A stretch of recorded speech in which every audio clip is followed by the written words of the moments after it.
Olá, estudantes!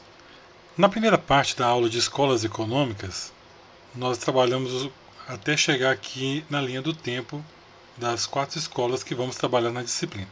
A partir de agora, a ideia é entrar um pouco mais de detalhe em cada um dos teóricos, filósofos, dos pensamentos aqui das escolas econômicas. Colocamos mais algumas características e, na sequência, trabalhar também com o sistema mercantilista e capitalista. Vamos lá, então. Quando a gente vai falar do primeiro, em destaque, é o Smith, Adam Smith, que pensou o liberalismo. Então ele é considerado o fundador da economia, viveu entre 1723 e 1790, escreveu o livro A Riqueza das Nações, pensou sobre a política econômica liberal chamada de laissez-faire, desenvolveu a teoria da mão invisível e condenava o controle e a regulação do Estado. Vamos falar um pouquinho de algumas características dessas. Essa ideia de laissez-faire, a política econômica liberal, é que estimula a competição e condena o controle e a regulação excessiva do governo na economia. Pensamento, então, de Adam Smith para a economia. A ideia que ele desenvolveu da mão invisível, simplificadamente, seria: mesmo quando o indivíduo busca apenas o seu próprio interesse de desenvolvimento, de ficar rico, conquistar dinheiro, mesmo pensando de forma individual, os resultados acabam gerando benefícios para a coletividade.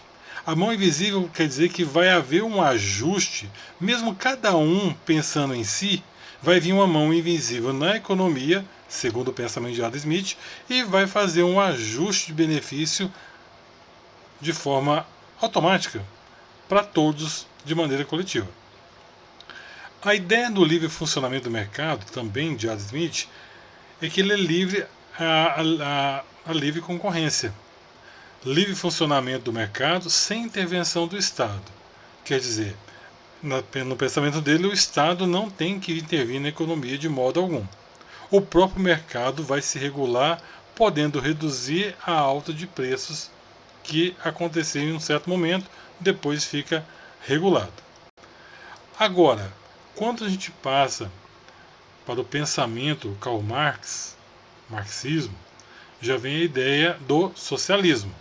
Então ele é considerado o pai do socialismo e do comunismo, viveu entre 1818 e 1883, então pós Adam Smith, né? Desenvolveu o conceito de mais-valia. O que seria mais-valia? A diferença entre o valor produzido pelo trabalhador e o valor pago ao trabalhador, sendo considerada a base da exploração do sistema capitalista. Então a diferença entre o que o trabalhador produz e o que ele ganha é chamado de mais-valia, e isso que gera a exploração no sistema capitalista. Ele também tinha a ideia de que deveria acabar com a propriedade privada. Então tudo deveria ser do Estado. Então, fazendas, carros, veículos, empresas, tudo não teria uma pessoa como dono, mas seria tudo do Estado. Quando a gente fala Estado, quer dizer que tudo do governo. Desenvolvendo um pouco mais essa ideia da mais-valia, repare aí o desenho que nós temos. Nós temos o trabalhador, ao fundo tem um grande saco de riqueza, vamos imaginar que fosse dinheiro. Riqueza criada, né, pelo trabalhador, pelos trabalhadores seriam todo aquele montante do saco de dinheiro lá atrás. E o patrão, dono da empresa, paga, veja na mão do patrão, paga aquele valor, apesar de ter gerado toda aquela riqueza, o trabalhador tem uma pequena quantia que ele recebe. Então essa diferença aí, de tudo que é gerado e o que é pago ao trabalhador, a mais-valia, é o que fica para o patrão, e que é o grande, né? É a grande questão do Marx, do Karl Marx, né? Como se fosse um exemplo. Ao contratar um pintor, e você acha que é caro, mas você vai pagar o que uma empresa de pintura vai te cobrar? Será que a empresa de pintura vai te cobrar o mesmo que o pintor? Ou vai cobrar mais? E esse a mais, a diferença vai para quem? É exatamente a mais-valia. Os lucros excessivos eram obtidos porque os capitalistas remuneram a mão de obra menos do que deveriam. O trabalhador recebe menos do que merece. Então a ideia é que o detentor de capital, os capitalistas, hoje chamados de empresários, remuneravam a mão de obra por meio de uma exploração do trabalho da pessoa. E ele considerava isso como não justo, e é o pensamento que ele traz para desenvolver outras, né, sair do capitalismo e ir para outras formas de organização econômica e política, como o socialismo, e o outro seria um outro tipo, seria o comunismo, mas o comunismo não é objeto do nosso estudo aqui. Pensando no outro pensador de ideias econômicas, temos aí o Keynes, né? Ele teorizou a questão do pleno emprego. O que seria o pleno emprego? O pleno emprego ocorre quando os fatores de produção estão sendo utilizados em sua máxima capacidade. Ou seja, não existe ociosidade na utilização dos fatores, está tudo sendo usado ao máximo. O máximo total de pessoas estão trabalhando e nas fábricas estão todas as máquinas ocupadas sendo utilizadas. E o que seria um equilíbrio de desemprego? Teríamos inúmeros trabalhadores encontrando-se desempregados e as máquinas também estão ociosas. Quer dizer, existe um equilíbrio aqui. Tem pessoa desempregada, mas tem máquina parada também esperando esses trabalhadores. Outra ideia desenvolvida aqui por Keynes, que viveu entre 1883 e 1946, foi a questão de pensar diferente do Adam Smith. Por que eles pensam diferente? Apesar de ter a livre concorrência, o Keynes imagina que tem que haver a intervenção do Estado. A intervenção do Estado é a diferença de pensamento de Keynes para Adam Smith. A intervenção do Estado, segundo Keynes, é necessária, pois as forças de mercado são incapazes de fazer a economia voltar a uma situação de pleno emprego. Então o Estado, o governo, tem que ir lá e intervir, por meio de medidas de incentivo privado, como, por exemplo, redução de tributos, incentivando por meio de aumento de investimentos públicos na economia de maneira geral, redução da taxa de juros para permitir que as pessoas possam adquirir bens a médio e longo prazo, realizar investimentos públicos em infraestrutura, como estradas, hidrelétricas, taxas de juros menores para incentivar o consumo. Então, esse tipo de intervenção é que Keynes é a favor e que Adam Smith não era. Partindo agora para a nossa quarta e última escola, que é o neoliberalismo, né? Um dos principais pensadores é o Milton Friedman. Ele tem o pensamento da globalização, que seria a livre circulação de capitais, que corresponde ao conjunto de ideias políticas e econômicas capitalistas a nível global. Então, um pensamento dele, que viveu entre 1912 e 2006, é que deve existir o livre mercado. Ele defende o livre mercado, mas sem a intervenção do Estado. E o crescimento econômico deve ser alinhado ao desenvolvimento social. Então, os pensamentos de livre mercado, mas sem intervenção do Estado. Mas que o social é olhado de alguma maneira, tem que andar junto com o crescimento econômico. Quando eu falo para vocês dessas quatro personalidades, não quer dizer que foram os únicos que pensaram, escreveram e discutiram sobre o assunto, mas foram alguns, né, expoentes. Existem outros autores também que escreveram em épocas próximas, mas acabam destacando esses quatro, mas existem outros também pensadores de economia que também escreveram, desenvolveram livros, teorias, conceitos, mas a gente trabalha com essas quatro escolas, colocando um expoente, esses expoentes. Falando agora da comparação, de comparar o capitalismo com o socialismo, em termos de sociedade, o capitalismo ele prega a divisão de classe. Então tem os donos dos meios de produção e do outro lado tem os assalariados. E aí surge classe A, B, C. Já no socialismo não teria essa divisão de classe. Não existiria patrão e funcionário. Todo mundo seria igual.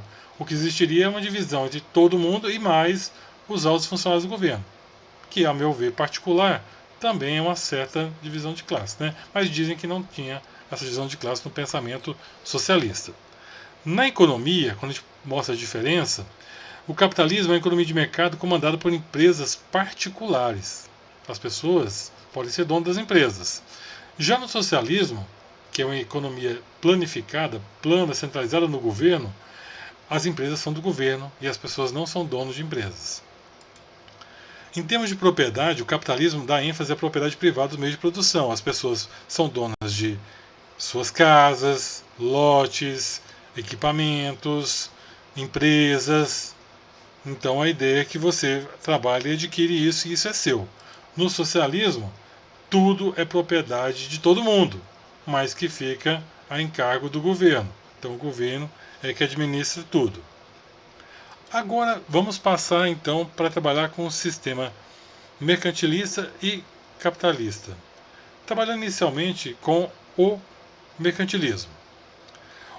A fase de transição que ocorreu entre o feudalismo e o capitalismo é o mercantilismo.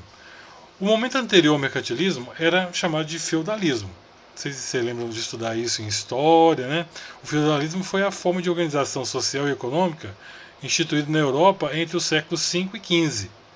Baseava-se em grandes propriedades de terra chamadas de feudos que pertenciam aos senhores feudais. Lembra disso? E a mão de obra era servil. Todo mundo era servil de um grande dono de feudo. O poder político então do feudo era exercido pelo senhor feudal, que possuía o exército e cobrava impostos e distribuía justiça. No entanto, sua obrigação era proteger servos que trabalhavam para ele e, por isso, construía castelos fortificados em torno do qual desenvolvia uma comunidade. No mercantilismo, as pessoas se relacionam por um instrumento único, a moeda, o dinheiro. Então, inicialmente a moeda, metal, e depois o papel moeda. Quais são as práticas do mercantilismo? Livre comércio, sem a participação do Estado, expansão da agricultura e acúmulo de metais preciosos são as ideias do mercantilismo. Ainda sobre o mercantilismo, ninguém é obrigado a comprar de ninguém, como no feudalismo. Você passa a comprar o melhor produto possível por unidade de dinheiro, não só por escambo, troca, né? Cria-se o ciclo de produtores e vendedores. Como é que acontece? Sem ter o vendedor, não pode comprar. Sem comprar, você não sobrevive no sistema mercantil. Então você tem que vender algo, nem que seja a sua mão de obra. No capitalismo, é um sistema de relações sociais por intermédio da mercadoria e do dinheiro. O comprador é também o vendedor de algo para ter dinheiro, mas não necessariamente ele compra ao ter dinheiro. Então pode haver mercadoria excedente. E isso pode gerar um problema, um rompimento do processo de circulação que leva à crise de superprodução. Produz demais, cria uma mercadoria que nem todo mundo vai consumir. E a ação de resolução qual que é? A ação é refazer a expectativa em relação ao futuro de quanto produzir. Quais são as vantagens e desvantagens do capitalismo? Vantagem: liberdade de ter a propriedade. Você pode ter a sua propriedade para você. Você pode gerar riqueza. Então, de pobre você pode se tornar rico. De rico pode ficar mais rico. Você pode ser estimulado a fazer novos investimentos, porque você pode ficar mais rico. Estímulo ao aperfeiçoamento e novas tecnologias para tornar mais produtivo e gerar mais riqueza. E a possibilidade de mobilidade social. Então, você está numa classe inferior, você pode subir de classe social mediante seu trabalho, sua geração de renda e acúmulo de riqueza. Porém, tem desvantagens. Se existe rico, existe pobre. Então, gera riqueza, mas em cima de outras pessoas que vão gerar pobreza. Porque existe a exploração das pessoas pelas pessoas. Gera concorrência entre as pessoas para ver quem vai ficar na frente da outra, vai vender mais que a outra. Fortalece quem tem mais dinheiro, já deve ter ouvido falar aquela frase, né? Quem tem dinheiro chama dinheiro. E gera injustiça social e além de trabalhar muito a questão do individualismo. Então, os tipos de economias são a planificada economia socialistas, onde o Estado dita os rumos da economia, a economia de mercado, livre mercado, os preços são determinados pela interação de produtos e consumidores, e a economia mista, onde está a maioria dos países, inclusive o Brasil. O Estado orienta a economia e detém algumas empresas. Aqui nós temos os principais pontos dessa aula que encerramos nesse ponto. Muito obrigado.